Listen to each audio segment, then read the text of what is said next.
क्यों ना हम लाइफ में कुछ रूल्स बनाते हैं। अब आप कहेंगे लाइफ में रूल बना के कोई फ़ायदा नहीं है, रूल से तो जीवन चलता नहीं है।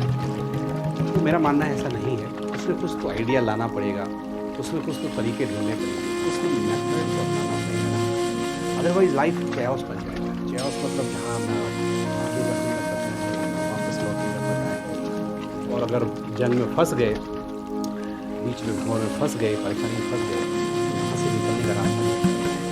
इसलिए लाइफ में रूल्स बनाइए। मैं इस वीडियो के माध्यम से, जो फर्स्ट वीडियो है 12 रूल्स ऑफ लाइफ, जीवन के 12 नियम बताने वाला हूँ। एक मशहूर क्लिनिकल साइकोलॉजिस्ट हुए जॉर्डन पीटरसन, उनकी बुक पढ़ रहा हूँ मैं सोचता हूँ कि बुक में से जो पढ़ के जो मैसेज है, जो थीम है, जो ऑथर कहना चाहता है, वो आप तक लाऊं और आपको पढ़ने की ज़रूरत ना पड़े। अगर आप बुक पढ़ लें तो अच्छी बात है, बुक पढ़ना तो अच्छा रहेगा, तो और भी सारी चीज़ आप डेवलप कर सकते हैं, माइंड हीलिंग का भी काम करता है। लेकिन अगर आपके दिनचर्या में आपके पास टाइम की कमी है तो कोई बात नहीं, मैं आपको इस बुक की रीडिंग करके जो कहना चाहता है ऑथर, तो आपको लाने की कोशिश करूँगा। हो सकता है ये वीडियो थोड़ा सा इंटरेस्टिंग लगे आपको। एज ए लाइफ कोच मेरी जिम्मेदारी भी है, मेरा इंटरेस्ट भी रहा है। इसमें से जो मैंने पढ़ा है book 12 rules of life written by Jordan Peterson, उसमें जो पहला चैप्टर है उसके बारे में बात करने की कोशिश कर रहा हूँ। आज जैसे जय मिश्रा ऑफ लाइफ कोच से वीडियो नहीं आ रहा था, किसी और काम में सेटअप बढ़िया करने की कोशिश कर रहा था।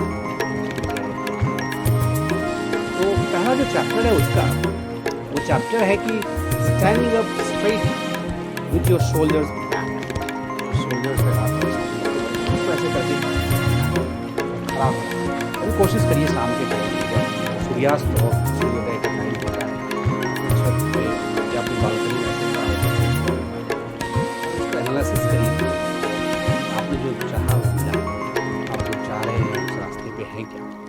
और अगर दोनों में कहीं सामंजस्य नहीं बैठ रहा है और आप जिस पोजीशन में हैं वो पोजीशन में क्या आप जीवन को आनंदमय ढंग से जी रहे हैं, परेशानी ख़त्म हो गई।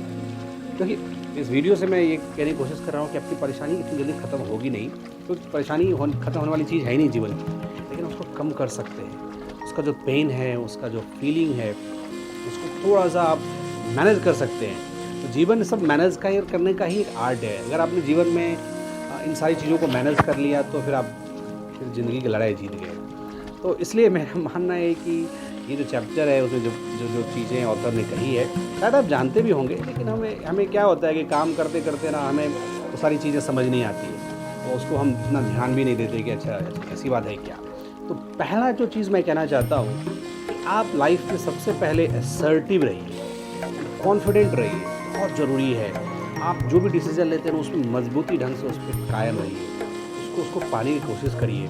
जो भी डिसीज़न होता है ना, वो आपका अपना डिसीज़न है, आपके मन की इच्छा होती है और आपके दिमाग का उपज होता है, आपके एक्सपीरियंस पे वो आपका डिसीज़न होता है। लेकिन होता है क्या है, आप इस डिसीज़न को 10 लोगों से पूछते हैं, 10 लोग अलग अलग ढंग से राय देते हैं, क्योंकि वो आपको नहीं जानते जितना आप अपने आप को जानते हैं। तो उनका डिसीजंस आपको मैच भी नहीं करेंगे, आपको उसमें आपका भला होने वाला नहीं है और फिर आप परेशानी में फंस जाएंगे और आपके डिसीजंस को हो सकता है वो ड्रॉप कर देगी, यार मैं नहीं कर पाऊँगा, ये मेरे से नहीं होना। हालांकि क्योंकि उसने मना कर दिया, इसने मना कर दिया, कुछ लोग मना ही करेंगे, तो कोई चाहता नहीं है कि आप आगे बढ़े, अगली बात। तो जो भी आप डिसीजंस लें उसमें असर्टिव रहना है, कॉन्फिडेंट रहना है कि भाई मुझे ये करना है, मैंने निर्णय लिया है, तो उस पर टिकना है, उस पर कायम रहना है। दूसरी बात कि हमेशा आप कॉन्फिडेंस में रहिए, मतलब आपका जो बॉडी लैंग्वेज है, आपका जो प्रेजेंटेशन है, आपका जो पोस्चर है ना, शुड बी वेरी कॉन्फिडेंट, दिखना चाहिए। मतलब अगर आपको नहीं भी आ रहा है ना, again you have to feel that I know it, that strategy है, that mentality should build up. मुझे नहीं आ रहा है ना, तो हमें दूसरे को जाहिर नहीं करने ना है कि मैं मुझे नहीं पता है यार, क्योंकि the moment you start thinking that you are not aware of it, you are gone. अभी जब अफगानिस्तान की एक टीम है, क्रिकेट मैच खेलती है, उसका मैच इंडिया से हो, अगर वो पहले ही समझ लेना है कि भाई मैं हार जाऊँ, तो फिर वो हार जाएगी ना। अगर उसके साथ ऑस्ट्रेलिया का मैच हो, वो पहले ही सोचेगा अगर यार ऑस्ट्रेलिया इतनी बड़ी टीम है, 4-4 5 बार वर्ल्ड कप का विनर है, मैं इसके साथ तो नहीं जीत पाऊंगा, फिर तो वो फाइट नहीं कर पाएगी। लेकिन अफगानिस्तान की टीम को आप देखते हैं क्रिकेट में कितना फाइट करती है, क्योंकि उसमें बिलीफ सिस्टम है, उसको पता है कि ऐसे ही लड़ना होता है, ऐसे ही लड़ना है, एक न दिन तो जीत जाएंगे। और उसने ऐसे कुछ इंटरेस्टिंग मैचेस भी जीते हैं पाकिस्तान के अगेंस्ट, इवन की बड़े बड़े टीम के साथ। तो ये चीज़ कहने की मैं कोशिश कर रहा हूँ कि आपको नहीं भी पता है, again you have to be very confident in your approach, in your ideas. ये हुई सेकेंड बात। तीसरी बात, आप जो भी करें अपने आप को प्राइड फील करिए, प्राउड नहीं, प्राइड फील करिए। जब आप प्राउड फील करेंगे तो आप घमंडी हो जाएंगे, फिर आप दूसरों को वैल्यू नहीं करेंगे, तो वो फिर नेगेटिविटी की तरफ जाता है and it does not lead towards greater life. उसमें बड़ी नेगेटिविटी आती है।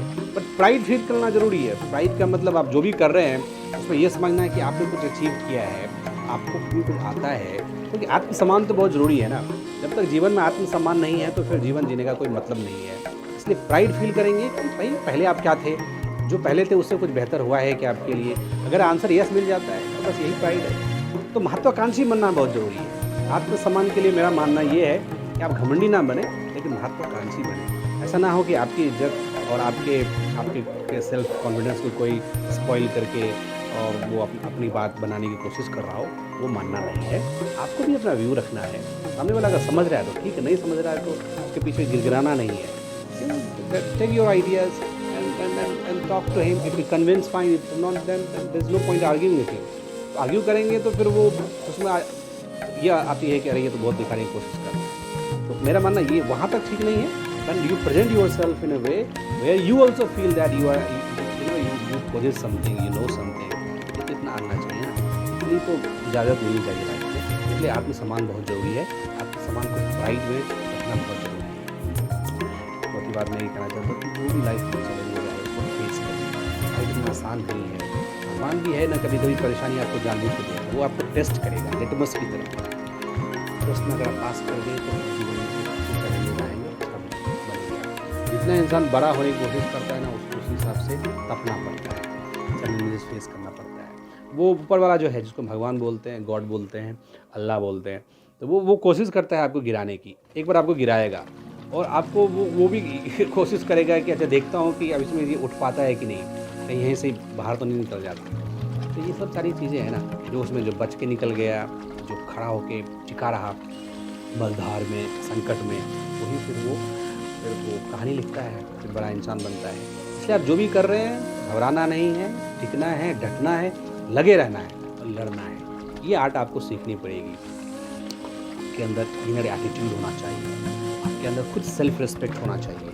अगर आप अपने आप को रिस्पेक्ट नहीं कर पाते तो फिर दूसरे को रिस्पेक्ट करने का कोई मतलब नहीं, दूसरा रिस्पेक्ट खुद ही नहीं करेगा। सेल्फ रिस्पेक्ट अपने आप को कहने का मतलब है कि आप अपनी फैमिली, जैसे आप कहीं पे जा रहे हैं, आप अपने बच्चों के साथ जा रहे हैं, अपनी पत्नी के साथ जा रहे हैं, अगर वो कुछ गलतियाँ भी करें तो लोगों के सामने उनको डांटना नहीं है, उनको चाटा नहीं मारना है बच्चों को।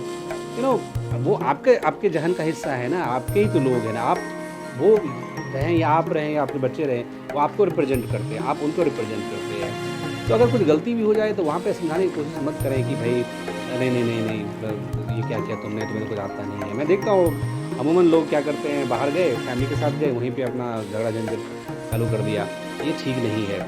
सेल्फ रिस्पेक्ट बहुत ज़रूरी है, अपने आप को रिस्पेक्ट देना ज़रूरी है। अगर आपस में अपने आप को रिस्पेक्ट नहीं दिया, अपने वजूद को रिस्पेक्ट नहीं दिया, तो दूसरा भी कोई रिस्पेक्ट नहीं करेगा। एक मियाँ बीवी किसी रेस्टोरेंट में खाना खा रहा है, आपस में वहाँ पे लड़ रहे हैं, तो दूसरा भी जब कभी देखेगा या मिलने की कोशिश भी करेगा, या इवन उस वक्त भी अगर वो खाना जब तक खा रहा है तो वो उस अंदाज में देखेगा, अरे यार इसके घर की हालत तो यही है।